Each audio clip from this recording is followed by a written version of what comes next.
வணக்கம் குழந்தைகளா, படத்தை பார்த்து கதை கூறி மகிழ்வோமா? வாங்க. இப்பெல்லாம் நம்ம வெளியே போய் விளையாடுறதே இல்ல, மொபைல் தான் பார்க்கறோம். அது மாதிரி இந்த குட்டி எலியோட கதையும் இருக்குது. வாங்க குழந்தைகளா, எல்லாரும் போய் பார்க்கலாம். குட்டி எலி மொபைல் பார்த்துட்டு இருக்கும்போது அவங்க அம்மா போனை புழுங்கிட்டாங்கடா. அதுக்கு குட்டி எலி ரொம்ப அழுதுச்சான். அதை பார்த்த அவங்க அண்ணா எலி, வா நம்ம வெளியே போய் ஜாலியா விளையாடலான்னு குட்டி எலியோட கைய பிடிச்சு கூட்டிட்டு போய் விளையாண்டாங்களாம்.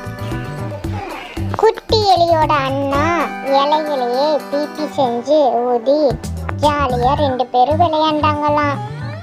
அவங்களுக்கு ரொம்ப சந்தோஷமா இருந்ததுதான். குட்டி எலிக்கு மரத்துல இருக்கிற காய்களை எல்லாம் பறிச்சு அவங்க அண்ணா பம்பர விட்டதை பார்த்து ரொம்ப சந்தோஷப்பட்டுச்சான். ரொம்ப வியப்பா பார்த்துச்சான் குட்டி எலி. குட்டி எலி ரொம்ப ஜாலியா வண்டியில எல்லாம் சவாரி செஞ்சுதான்.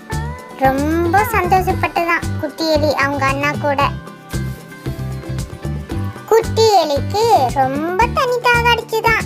அதுக்கு அவங்க அண்ணா காட்டில் இருக்கிற மூங்கில உடைச்சு ஒரு முனைய அருவிலையும் குட்டி எலிக்கு தண்ணீர் வர மாதிரி குட்டி எலியோட தாகத்தை போக்குச்சான்.